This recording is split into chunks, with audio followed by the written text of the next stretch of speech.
ಸಮಾಜ ಸೇವೆಗೆ ಅನಾಥ ಶವಗಳ ಸಂಸ್ಕಾರಕ ಮಾದೇಶ್ ಮಾದರಿಯಾಗಿದ್ದಾರೆ ಅಂತ ಟಿ ನರಸೀಪುರ ಪೊಲೀಸ್ ಠಾಣಾ ಅಧಿಕಾರಿ ಧನಂಜಯ್ ಮೆಚ್ಚುಗೆ ವ್ಯಕ್ತಪಡಿಸಿದ್ದಾರೆ.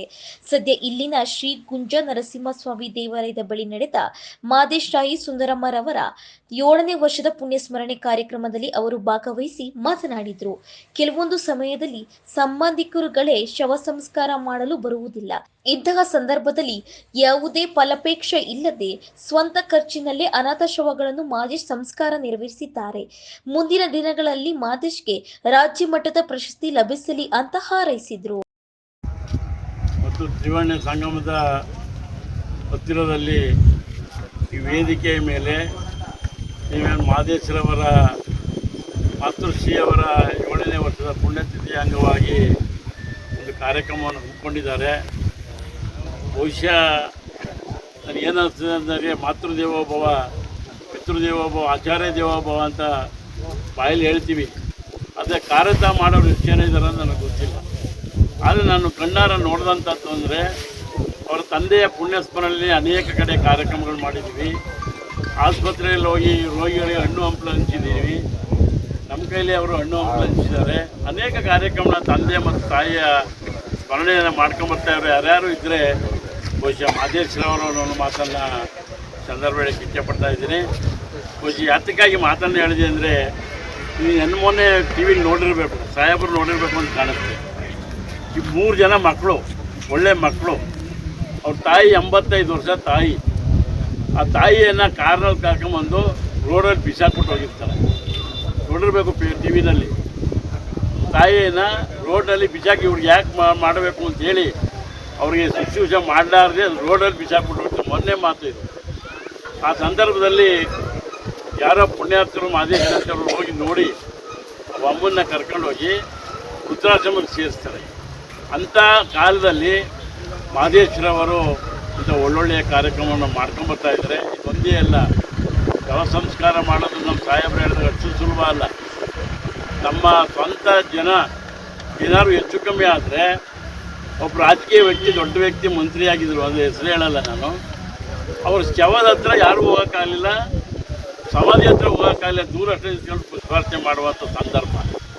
ಅಂಥವ್ರು ಇದ್ದರೂ ಕೂಡ ಮಾದೇಶ್ವರವರು ಇಂಥ ಒಳ್ಳೊಳ್ಳೆಯ ಕೆಲಸಗಳನ್ನ ಮಾಡ್ಕೊಂಬರ್ತಾರೆ. ಶವ ಸಂಸ್ಕಾರ ಮಾಡೋದ್ರ ಜೊತೆಗೆ ಅವರು ಬಹುಶಃ ಅವರೊಂದು ಅಂಗಡಿ ವ್ಯಾಪಾರ ಮಾಡ್ತಾರೆ. ಆ ವ್ಯಾಪಾರದಲ್ಲಿ ಬಂದ ಲಾಭನೆಲ್ಲ ಇದಕ್ಕೆ ಮಾಡ್ತಾಯಿದ್ದಾರೆ. ನನಗೇನು ಬೇಕಾಗಿಲ್ಲ, ನಾನು ಬಂದ ಲಾಭನೆಲ್ಲ ಇದಕ್ಕೆ ಮಾಡ್ತೀನಿ ಬುದ್ಧಿ ಏನೋ ಅನ್ನೋ ಮಾತನ್ನು ಹೇಳಿದ್ರು. ಇದಕ್ಕೆ ಮಾಡ್ತಾರೆ. ಮತ್ತು ದೇವಸ್ಥಾನಗಳಿಗೆ ಹೋಗೋದು, ಮಾದೇಶ್ವರ ಬೆಟ್ಟಕ್ಕೆ ಹೋಗೋದು, ಮತ್ತು ಏನು ಒಳ್ಳೊಳ್ಳೆಯ ದೇವಸ್ಥಾನಗಳಿಗೆ ಹೋಗಿ ದೀಪ ಹಚ್ಚೋ ಕಾರ್ಯಕ್ರಮ ಮಾಡೋದು ಎಲ್ಲವನ್ನು ಕೂಡ ಮಾಡ್ಕೊಂಬರ್ತಾಯಿದ್ರು ನಮ್ಮ ಕ್ಷೇತ್ರದಲ್ಲಿ. ಅಂದರೆ ಭಾಳ ಸಂತೋಷ ಆಗ್ತಾಯಿದೆ. ಅವ್ರಿಗೆ ಅನೇಕ ಪ್ರಶಸ್ತಿಗಳು, ರಾಜ್ಯೋತ್ಸವ, ಕನ್ನಡ ರಾಜ್ಯೋತ್ಸವ ಪ್ರಶಸ್ತಿ ಎಲ್ಲ ಬಂತು. ನಾವು ಒಮ್ಮೆ ಇದಕ್ಕೆ ರಾಜ್ಯ ಪ್ರಶಸ್ತಿ ಕೊಡಬೇಕು ಅಂತೇಳಿ ಅವರಿಗೆಲ್ಲ ಅವ್ರನ್ನ ಇದನ್ನೆಲ್ಲ ತಗೊಂಡೋಗಿ ಕೊಟ್ಟಂಥ ಸಂದರ್ಭದಲ್ಲಿ ಅರ್ಧ ಗಂಟೆ ಮಿಸ್ ಆಯಿತು. ಆಗ ಸಿ.ಟಿ. ರವಿಯವರು ಕನ್ನಡ ಸಂಸ್ಕೃತಿ ಇಲಾಖೆ ಸಚಿವರಾಗಿದ್ದರು. ಮಾದೇಶ್ವರವ್ರ ಜೊತೆಯಲ್ಲಿ ಎಲ್ಲ ಹೋಗೋದಂಥ ಶಿವಶಂಕರಮೂರ್ತಿಯವರು ಹೋಗಿದ್ರು ಅಂತ ಕಾಣುತ್ತೆ. ಎಲ್ಲ ಹೋದಂಥ ಸಂದರ್ಭದಲ್ಲಿ ಅರ್ಧ ಗಂಟೆ ಮಿಸ್ ಆಯಿತು. ಹಾಗಾದರೆ ಪರೋಪೂಜೆ ಜಗದ್ಗುರುಗಳ ಜೊತೆ ಮಾತನಾಡಿದ್ದೆ, ಬೇಗನೆ ಕಳಿಸ್ಬಿಡಿ ಅಂತ ಹೇಳಿದರು. ಇವ್ರು ಹೋಗೋದು ತಡ ಆಯಿತು. ಅಷ್ಟರಲ್ಲಿ ಮಂತ್ರಿಗಳು ಹೊಂಟೋಗಿರೋ, ಮಂತ್ರಿ ಇದ್ದಾಗ ಸಂದರ್ಭದಲ್ಲಿ ಹೋಗಿದ್ರೆ ಈಗಾಗಲೇ 3-4 ವರ್ಷದಲ್ಲಿ ಅವರಿಗೆ ರಾಜ್ಯ ಪ್ರಶಸ್ತಿ ಸಿಗ್ತಿತ್ತು ಅನ್ನೋ ಮಾತನ್ನು ಸಂದರ್ಭ ಹೇಳಕ್ಕೆ ಇಷ್ಟಪಡ್ತಾ ಇದ್ದೀವಿ. ಏನೇ ಆಗಲಿ, ಅವರು ಮಾಡುವ ಕೆಲಸಗಳ ಬಗ್ಗೆ ಹೇಳಬೇಕು ಅಂತಂದರೆ ಒಂದಲ್ಲ ಒಂದು ರೀತಿಯಲ್ಲಿ ಒಳ್ಳೊಳ್ಳೆಯ ಕೆಲಸಗಳನ್ನ ಮಾಡ್ಕೊಂಬರ್ತಾ ಇದ್ದಾರೆ.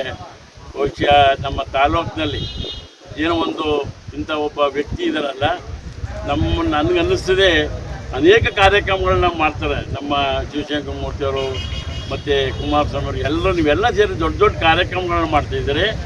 ಆದರೆ ನನಗನ್ನಿಸ್ತಿದೆ ಒಂದು ದೊಡ್ಡ ಕಾರ್ಯಕ್ರಮ ಯಾವ್ದು ಮಾಡಬೇಕು ಅಂದರೆ ಮಾದೇಶ್ವರಿಗೆ ಸನ್ಮಾನ ಮಾಡಬೇಕು ದೊಡ್ಡ ಪ್ರಮಾಣದಲ್ಲಿ. ಅದು ಮಾಡಿದಾಗ ಮಾತ್ರ ಜನಕ್ಕೆ ಇವ್ರು ಮಾಡಿದಂಥ ಸೇವೆಗೆ ತಕ್ಕಂಥ ಪ್ರತಿಫಲ ಸಿಗ್ತಿದೆ ಅನ್ನೋ ಮಾತನ್ನು ಈ ಸಂದರ್ಭ ಹೇಳಕ್ಕೆ ಇಷ್ಟಪಡ್ತೀನಿ. ಆಶೀರ್ವಾದ ಬೇಡ್ತಾ ಇದ್ದೀನಿ. ಈ ಒಂದು ಕಾರ್ಯಕ್ರಮ ಒಂದು ನಮ್ಮ ಸರ್ಕಲ್ ಇನ್ಸ್ಪೆಕ್ಟರ್ ಅವಾಗ ಲಿಂಗಯ್ಯನವರು ಅಂತಿದ್ರು, ಅವ್ರ ಜೊತೆಯಲ್ಲಿ ಹೋಗಿದ್ದು SP ಆಫೀಸಿಂದ ಬರ್ತಾ ಇರಬೇಕಾದ್ರೆ ಅವತ್ತು ಭಾನುವಾರ ಒಂದು ಅನಾಥ ಶವ ಅಂದರೆ ಅಪರಿಚಿತ ಶವ, ಅದು ಅನಾಥ ಅಂತ ಹೇಳಕ್ ಬರಲ್ಲ, ಅಪರಿಚಿತ ಶವ ಒಂದು ಗದ್ದೆ ಬಯಲಿನಲ್ಲಿ ಬಿದ್ದಿರ್ತದೆ. ಆ ಒಂದು ಗದ್ದೆ ಬಯಲಿನಲ್ಲಿ ಬಿದ್ದಿರ್ತಕ್ಕಂಥ ಒಂದು ಅನಾಥ ಶವನ ನಾನು ಕಣ್ಣಾರ ನೋಡಿದಾಗ ನಾಯಿ ಮತ್ತು ಹದ್ದು ಕಾಗೆಗಳು ತಿಂತಾ ಇದ್ದದ್ದು ನನ್ನ ಗಮನಕ್ಕೆ ಬರುತ್ತೆ. ಆಗ ಜೀಪ್ ನಿಲ್ಲಿಸಿ ನಾನು ಅಲ್ಲಿ ನೋಡ್ಲಾಗಿ ಆವಾಗ ಈ ಥರ ಆಗಿದೆಯಲ್ಲ ಸರ್, ಇದಕ್ಕೆ ಏನು ಮುಕ್ತಿ ಕಾಣಿಸೋಕ್ಕಾಗಲ್ವ ಅಂತ ನಾನು ಸಾಹೇಬ್ರ ಹತ್ರ ಭಿನ್ನ ಮಾಡ್ಕೊಂಡಾಗ ಅವರು ಇಲ್ಲ, ಇದಕ್ಕೆಲ್ಲ ಫಾರ್ಮಾಲಿಟಿ ಸುಮಾರಿದೆ, ಖರ್ಚು ವೆಚ್ಚ ಇದೆ, ಇದೆಲ್ಲ ಇದೆ. ಆಮೇಲೆ ನಮ್ಮ ಗಮನಕ್ಕೂ ಬರ್ತಾ ಇಲ್ಲ ಈ ಥರದ್ದು ಯಾವುದೂ. ಇದೇ ಮೊದಲಿಗೆ ಬಂದಿರೋದು ನಮ್ಮ ಗಮನಕ್ಕೆ.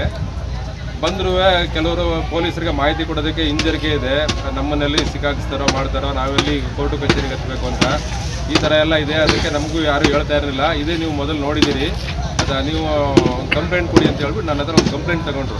ಆ ಕಾಲದಲ್ಲಿ ನಾನೇ ಕಂಪ್ಲೇಂಟ್ ಕೊಟ್ಟು ಒಂದು ಆಟೋ ಹುಡುಗರನ್ನ ಕರೆದು ಆಟೋದಲ್ಲಿ ಅದನ್ನು ಶವಾಗಾರಕ್ಕೆ ಸಾಗಿಸಿ ಪುನಃ ಅದನ್ನು ಯಾರು ವಾರಸ್ದಾರ ಬರ್ತಾರೆ ಅಂತ ಅಂದ್ಬಿಟ್ಟು ಆಗ ಮೀಡಿಯಾಗಳು ಹೆಚ್ಚಿಗೆ ಇರಲಿಲ್ಲ.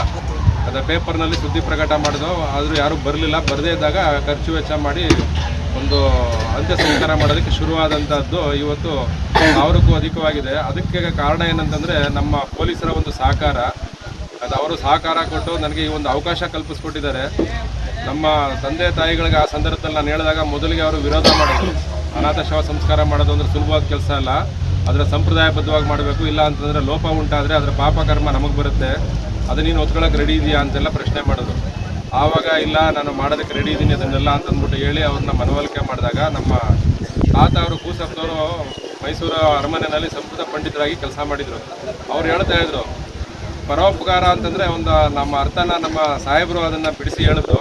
ನಾನು ತಿಳ್ಕೊಂಡಿರೋದು ಇಷ್ಟೇ ಸರ್, ನಮ್ಮ ತಾತ ಅವ್ರು ಹೇಳ್ತಾ ಇದ್ರು, ಯಾವುದೇ ಒಂದು ಸಹಾಯ ಮಾಡಿದ್ರೆ ಒಂದು ಪರೋಪಕಾರ ಒಂದು ಇದನ್ನ ಸಹಾಯ ಅಂತ ಅಂದ್ಬಿಟ್ಟು ನಾವೇನೋ ಒಂದು ಸೇವೆ ಮಾಡ್ತೀವಿ, ಆ ಸೇವೆ ಅನ್ನಿಸ್ಕೊಳ್ಬೇಕಾದ್ರೆ ಅದಕ್ಕೆ ಇದಕ್ಕಿಷ್ಟೇ ಒಂದು ಇದಿದೆ, ನೀತಿ ನಿಯಮ ಇದೆ ಅಂತ ಹೇಳ್ತಿದ್ರು. ಅದನ್ನು ಯಾವ ರೀತಿ ಹೇಳಿದ್ರು ನನಗೆ ಅರ್ಥೈಸೋದಕ್ಕೆ ಅಂದರೆ ನಾನು ಸಣ್ಣ ಹುಡುಗ ಆಗಿದ್ದಾಗ ಎಳೆದು ಕೊಟ್ಟದ್ದು ಅದು ಇನ್ನೂ ನೆನಪಿದೆ. ದೇವಸ್ಥಾನದ ಮುಂದೆ ಯಾರೋ ಭಿಕ್ಷೆ ಬಿಡೋರು ಕೂತಿರ್ತಾರೆ, ಅವ್ರಿಗೆ ₹1 ಕೊಟ್ಬಿಟ್ಟು 90 ಪೈಸೆ ನಾವು ಈಸ್ಕೊತೀವಲ್ಲ, ಆ ಚಿಲ್ಲರೆ ಈಸ್ಕೊಳ್ಳೋದಕ್ಕೆ ಕಮಿಷನ್ ಕೊಡ್ತಿದ್ರು ಆ ಕಾಲದಲ್ಲಿ. ₹1 ಚಿಲ್ಲರೆಗೆ 10 ಪೈಸೆ ಕಮಿಷನ್ ಕೊಟ್ಬಿಟ್ಟು ಇಸ್ಕೊತಾ ಇದ್ರು. ಚಿಲ್ಲರೆ ಅಭಾವ ಆಯಿತು. ಆ ಥರ ಚಿಲ್ಲರೆ ನಾನು ಮುರಿಸ್ಕೊಳ್ಳೋದಕ್ಕೆ ನಾನು ₹10 ಪೈಸೆ ಕಮಿಷನ್ ಕೊಟ್ಬಿಟ್ಟು ನಾವು ಚಿಲ್ಲರೆ ಇಸ್ಕೊಂಡಂಗೆ ಆಗುತ್ತಕ್ಕಪ್ಪ, ಅದನ್ನು ಹಾಕ್ಕೊಡ್ಬಾರ್ದು. ಚಿಲ್ಲರೆ ನಮ್ಮ ಹತ್ರ ಇಟ್ಕೊಂಡು ಬೇರೆ ಕಡೆ ಚಿಲ್ಲರೆ ತಗೊಂಬಂದು ನಾವು ಹಾಕ್ತಾ ಇರೋದು ನಿಸ್ವಾರ್ಥ ಸೇವೆ ಅಂತ ಅನಿಸ್ಕೊತದೆ. ಸ್ವಾರ್ಥ ಎಲ್ಲಿ ಬರ್ತದೆ ಅಂತಂದರೆ, ನಾವು ಯಾವಾಗ ಒಬ್ರಿಗೆ ಉಪಕಾರ ಮಾಡಿರ್ತೀವಿ ಅವರಿಂದ ನಾವು ನಿರೀಕ್ಷೆ ಮಾಡ್ತೀವಲ್ಲ ಪ್ರತಿಫಲನ, ಆ ನಿರೀಕ್ಷೆ ಮಾಡಿದಾಗ ಅದು ನಿಸ್ವಾರ್ಥ ಆಗಲ್ಲ. ನಿಸ್ವಾರ್ಥ ಅಂತಂದರೆ ಏನು ನಿರೀಕ್ಷೆ ಮಾಡದೆ ಮಾಡ್ತಕ್ಕಂಥದ್ದು ಅಂತ ಹೇಳಿ ಕೊನೆಗೆ ಅದು ಬದುಕಿರೋರಿಗೆ ಮಾಡಿದ್ರೆ ಅವ್ರ ಥರ ನಾವು ಸಹಾಯ ಪಡ್ಕೊತೀವಿ ಅಂತಂದ್ಬಿಟ್ಟು ಒಂದು ಮಾತು ಹೇಳ್ತಿದ್ರು. ಅದು ಎಲ್ಲೋ ಒಂದು ಕಡೆ ಮನಸ್ಸಲ್ಲಿ ಮೂಲಲ್ಲಿ ಕೂತಿತ್ತು. ಆ ಕೂತಿದ್ದನ್ನು ಸಾಕಾರ ಮಾಡೋದಕ್ಕೆ ಮಾದೇಶ್ವರನ ಒಂದು ಅನುಗ್ರಹ ಮತ್ತು ಪೊಲೀಸರ ಒಂದು ಸಹಕಾರ ಈಗ ನಿರಂತರ ಪಯಣ ಮುಂದುವರ್ಕೊಂಡು ಹೋಗ್ತಾ ಇದೆ. ಎಲ್ಲಿ ತನಕ ದೇವರು ನನಗೆ ಶಕ್ತಿ ಕೊಟ್ಟಿರ್ತಾನೆ ಅಲ್ಲಿ ತನಕ ನಾನು ಮಾಡೋದಕ್ಕೆ ಸಿದ್ಧವಿದ್ದೇನೆ.